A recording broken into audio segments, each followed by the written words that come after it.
Hey guys, Lynn's here, hanging out backstage at the Coaster Festival with the Basement Birds. How are you boys? Thank you, very well, very nice. Very happy to be sitting here with you. Loads of questions to ask you. The first one being, how did the four of you get together in the first place?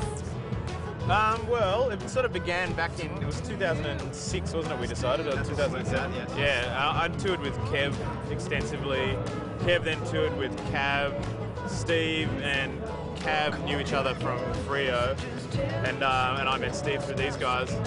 So it kind of happened organically that we all met, but then it was kind of Cav and Steve's idea to actually put something together formally. I think we originally thought that the names Parkin and Pike would go really well together, and then we got Cav and Kev sounds good, so Cav, Kev, Parkin and Pike. That was as good a reason as any, really, to put a band together. And if the music had failed, we could have started an accountancy firm. Yeah.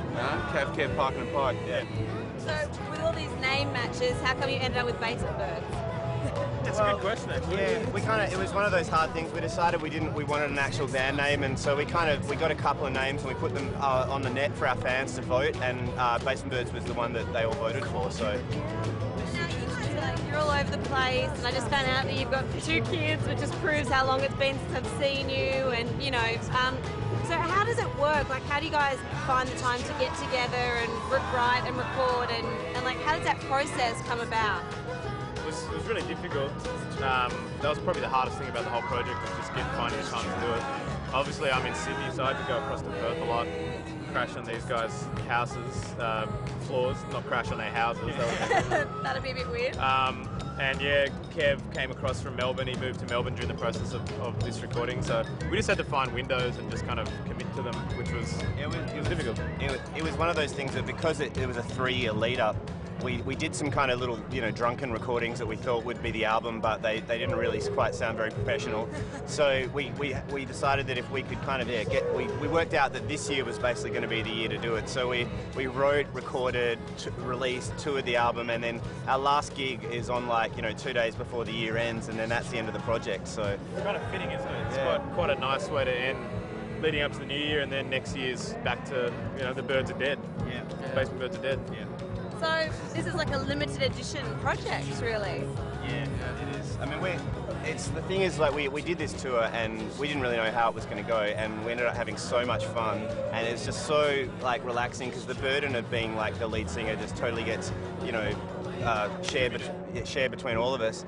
And so we got to the end of the tour that we did, and we were like, oh crap, that was really good fun. I want to keep going. So it's pretty sad, actually. If I could quit.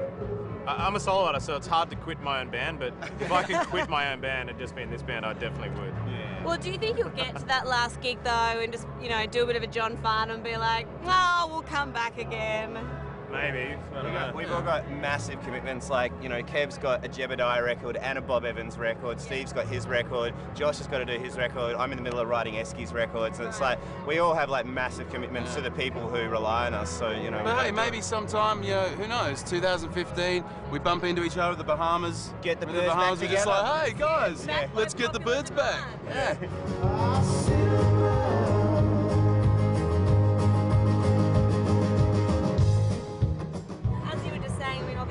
Come from really successful recording careers.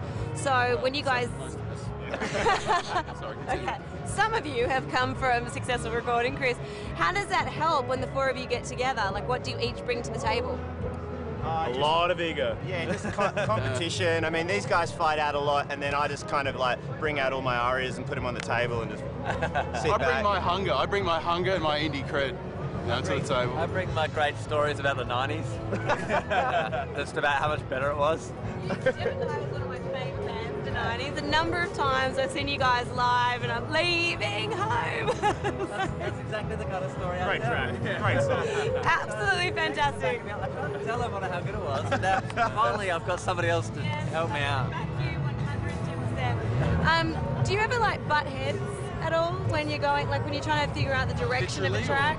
Or literally or metaphorically, do you ever kind of get into squabbles about the way you think a track should go? It was amazing, actually, that in terms of what could have gone wrong, the field was pretty wide open and none of it did go wrong. I think it was just a fluke that we never had a actual discussion and said, let's just leave our egos at the door and do this, but it just sort of happened that way. I think it's that Aussie sort of vibe of Oh, don't be a wanker, mate. Yeah. Oh, don't be a wanker. So nobody wanted to be called a wanker by anybody else, so we just basically let everybody else walk all over us, and that's how we ended up with a good record. There is that kind of Aussie thing there, like we don't really put up with, with wankery, as you say, like, it's different like in the States where the artists just get so pandered to, like, here in Australia, it's like, no, you're not having that. No, you can't have that on your rider. No, don't be a tosser. So. I mean, don't get me wrong, we still ask for caviar and champagne as often as we can, but yeah, in Cav's backyard, that wasn't really going to happen. No.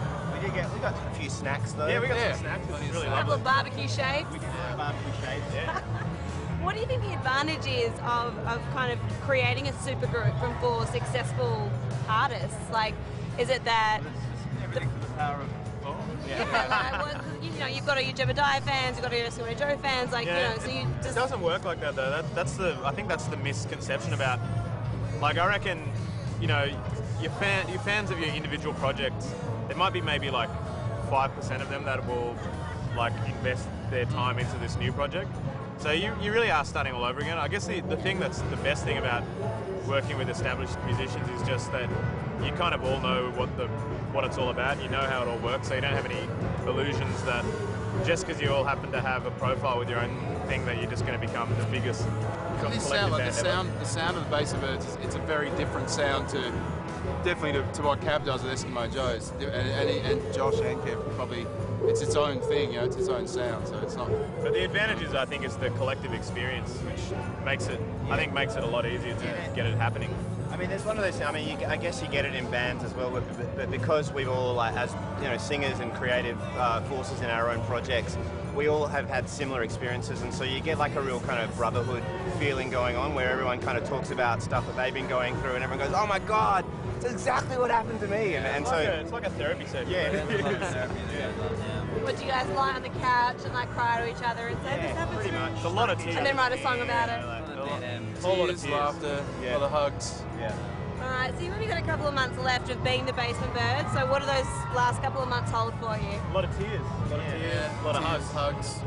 Maybe, who knows? And maybe we all cross over to the big leagues at some point. I mean, no, we got a Did few. you plan that? But I'm sorry, was that planned before the interview and I just wasn't told? this is just what a tight band we are. It's just kind of the shit that happens You're every just day. so in sync, you Yeah. don't even cross your legs at the same time. We got a few Right. set gags, that's what we do. No, we got a few more festivals leading up to New Year's. That's pretty much it, eh? Yeah, again, like 2 days before the year ends, that is the last Basement Birds gig possibly ever, And then we'll be crossing back over into our own projects. I feel like I'm like the brunt of a cosmic joke here with you guys. Well, it's been awesome chatting with you guys. I wish the Basement Birds were actually going to last longer than 2 days before the end of the year, but I understand you've got your own things to get back to. But thanks so much for chatting to BPM, and just enjoy the next couple of months. Have a ball. Thanks very much. Thanks for having us. Thanks, guys.